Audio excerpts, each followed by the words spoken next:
morning, everybody.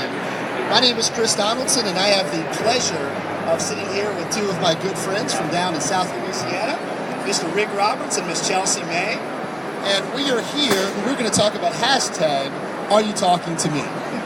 For the past several years, generational discussions and the difficulty of communication between the generations is a discussion that's been going on and on. We've got 4 generations in the workplace, which means realtor to realtor, realtor to client, client to realtor, and we want to share a couple of common scenarios that we all come up with, and maybe some strategies on how to overcome them. So I'd like to start with the older generation. So Rick is clearly going to represent that on this panel.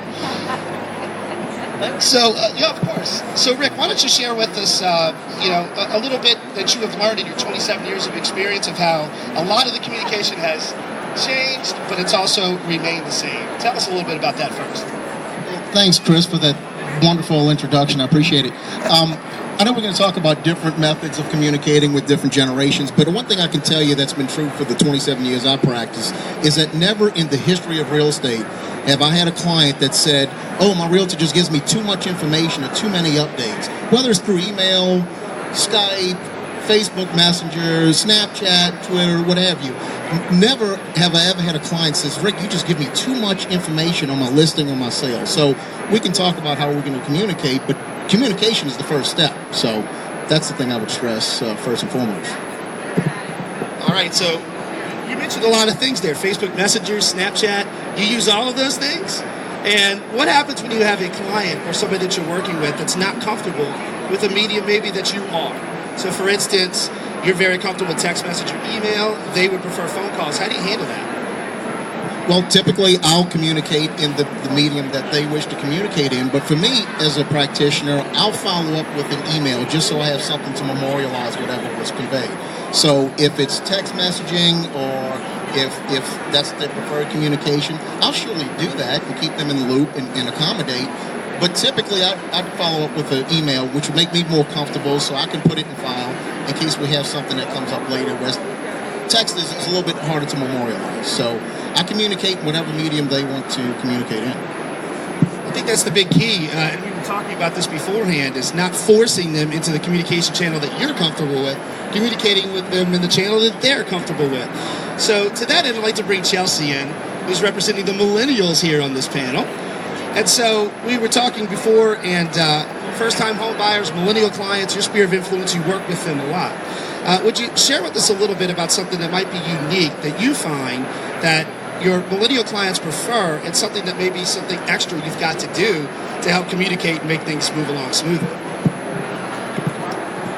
So one thing I've noticed is I'm a millennial, and I want my parents to see everything. I want their approval. So one thing I've noticed for when working with millennials is to make sure I'm sensitive to the fact that I need to get their parents' approval. So whether that means asking them beforehand if I'm scheduling an inspection, is your dad available at that time? Do you want me to call your dad to get his approval? Things like that. So that would be one thing, is just being sensitive to their needs and knowing their needs. So you notice a common theme from 2 very successful agents here, and that is, number one, following what your clients and your consumers want. So in other words, if they want to keep dad in the loop on all communications, because dad's got to approve stuff, don't fight it. Do what your client asks. Give dad the phone call to let him know when the inspector's coming or whatever the case may be. For you, we talked about before, just communicating, right? Even if there isn't any news. Now let's bring it to the next level. Let's talk about disasters. And let's talk about some issues that have arrived where we've had some problems dealing with, whether it's technology or you dealing with an older or a younger client. You, same thing. I want y'all to share a couple of horror stories of what we might be able to learn from that.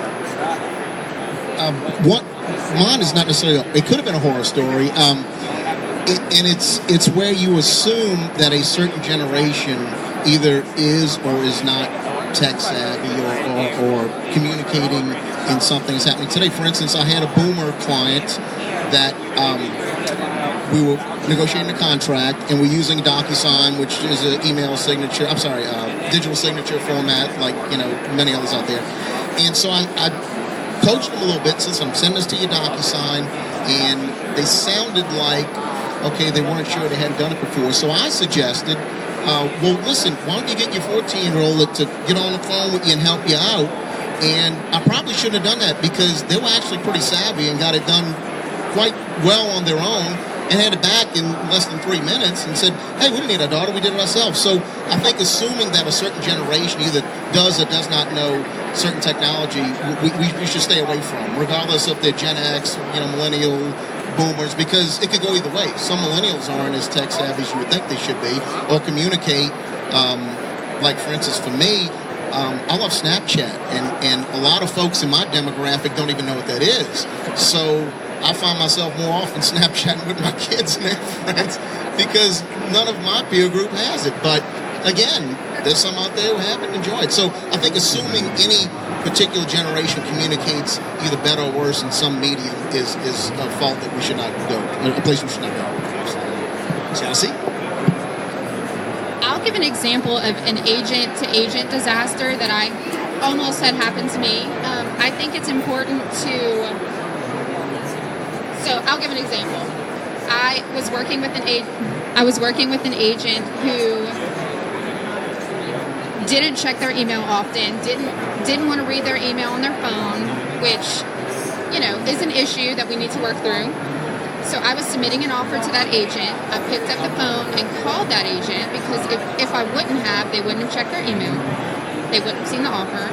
I've heard it happen before where people have done that, and the purchase agreement was in their inbox, didn't check their email because they only check it once a day, they don't like to use their phone, contract expired.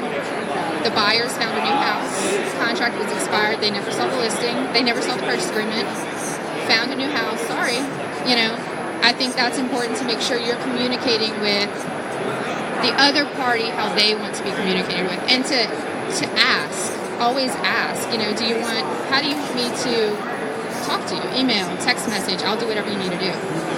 That's a potential disaster. Yeah, sure. So a couple of things that I took from that, starting off with what Chelsea said. It was a disaster because this agent just didn't have the, comfort level with email before the contract expired to even check it, to even get the transaction accomplished, even though you had called. And so on their end, it might have been better for them to say, look, don't email it to me. Maybe, you did everything that you could. On yours, you assumed that your client didn't know how to use a digital signature because of their age. And then when you drop your 14-year-old child might be able to help you, they didn't like that too much. Absolutely. To kind of loop all the way around, let's get a couple of nuggets out of this. Some things that I've learned from you guys in talking to you. Number one is that the theory out front is to always ask your clients up front, what would you like me to do? I think for some reason with especially digital lead generation and this idea of all of this electronic communication, I think we're forgetting that if that's their preferred method of communication, great. But if they prefer to call, or they prefer personal visits, if they prefer to sit down and do things one-on-one, that we should try to acquiesce and do that always, especially for our clients, but also other realtors. And then the second thing, again and again, never assume that you know what the other party's comfortable with or what they want to do. Those are the nuggets I've taken from you guys. Anything else that you want to share, or something that you've taken from our conversations here? A couple things. One, for me personally, if it's agent to agent, I usually like to set the communications up front and what they're comfortable with, what I'm comfortable with. And typically, I'll tell them, listen, if it's something of substance where you're giving me numbers or specifics, please don't call me with that, because since I'm so old, Chris, I'm almost having Alzheimer's right now, I can't remember those facts and figures. So I prefer an email so I can memorialize and go back and understand what's going on. Now, if it's something nuanced with the contract and all, of course, a conversation is appropriate. But one quick question about, little story about a boomer, and they preferred fax as their method of communication. A fax, yeah. So anyway, so he would call me and say, hey, Rick, are you at your office? And I'd said, no, I'm not. Why? Well, I want to send you a fax. I said, well, okay, send it then. he didn't realize that we have something called e-fax, which comes through your email, and so he's thinking that I need to be standing by a machine to actually receive a fax coming out. I have to explain to him, listen, just go ahead and fax it. I promise you I'll get it. So again, we have to educate him and kind of get him up to speed, but that was something that was really rooted in some old school method of communication, which we have to bring up to date, let him understand what we could do. So, all right, Jessica. I'll give a tip about working with a client who is a different generation than you. I have a client who, I'm the listing agent, he's my seller.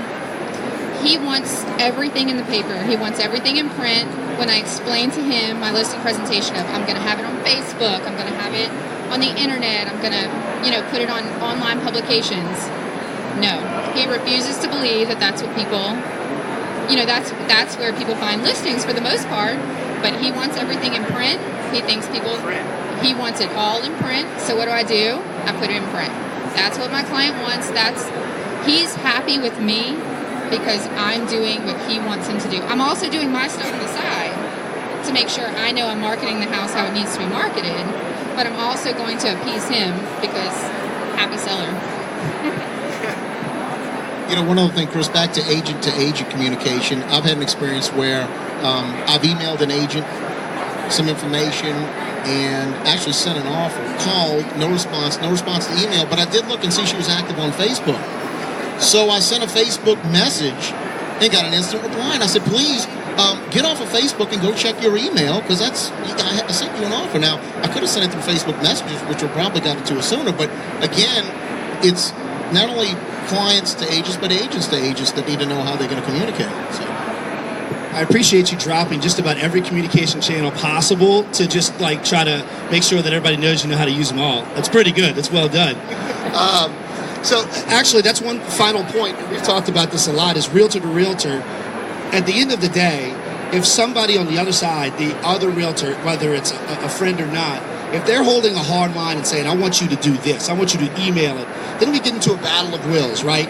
It's my way. No, it's my way. And I think that we forget about our clients, and that's what really matters. And so if Chelsea's saying, this is what I want you to do, and I'm like, that's not what I'm comfortable with, I would actually acquiesce to you every time, because I'm thinking about my client rather than my own personal preference or my ego. So actually, the thing that I've learned from all of our discussion, both before and here, is that as technology evolves, the principle of human communication stays the same.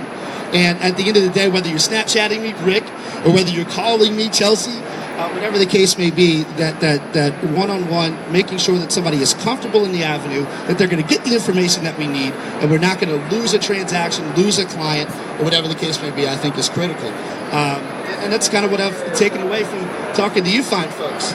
So, anything else that we may have missed? No, just I'd like to reinforce that for me, sometimes it might not be the way I want to communicate, but to appease myself and have peace of mind that I know I'm covering the bases, follow up with an email, which is what I'm comfortable with. So if they prefer a text, I'll email them back, or if it's a conversation, as per our conversation, I'll send an email. So that just makes me feel better, and I can memorialize it better for my own liking in the transaction. So. My thing, I think, is to always ask. Always ask the other agent, ask the client how they want. Don't assume, that they're going to check their email. Ask. It makes us feel better because we know we're taking care of our business. But it also, agent to agent, it's respect. It's respect in our profession. It's to keep us professional. So if someone says they want to call, anytime I send a contract, I'm going to call. I'm going to do what they want. But I think it's just, again, important to ask. Always ask. Don't assume. One other thing about calling, too, if you really don't want to talk to somebody, you can use something, Chris, I'm sure you know about this, you do it often, called slide dial, and it goes right to their voicemail. So if I don't want to talk to you, I can just slide dial you and leave your message and be done with it. So that's a way, too, if you want to communicate, but not really via phone. You can do that. Did you just Google that? No, I know. Okay. I use it all. So actually, I have one final point that I want to make, and that is, since you mentioned voicemail, we're talking about millennials and all of this. Actually, I have advice for millennials out there. It's very simple. Set your voicemail up. Just set it up, especially if you're a real estate agent. We call it a coin flip. If you call a millennial cell phone, 50% of the time, you're going to get the standard, the person at phone number 504, blah, blah, blah, is not available. Well, if you're selling real estate for a living, I'm going to at least know that I've reached the right voicemail box. In all sincerity, even if you don't like voicemail, just set up the voicemail box. Make sure that we know it's there. That's my little piece of advice. Rick, would you appreciate that one? I would even more appreciate an agent who doesn't have their voicemail set up, which we have one here at our conference, a very high-producing agent who does not have a voicemail set up. So you just got to text and hope you catch him. Chelsea has nothing on that. All right, guys, thank you very much for watching. Thank you guys that are here live. Thank you, everybody that's on Facebook Live. We really enjoyed it. Make sure you come out to booth 5038 and see Revaluate. These are awesome folks. They've got a lot of awesome speakers coming up later, so it's been a pleasure. Thank you guys for sharing.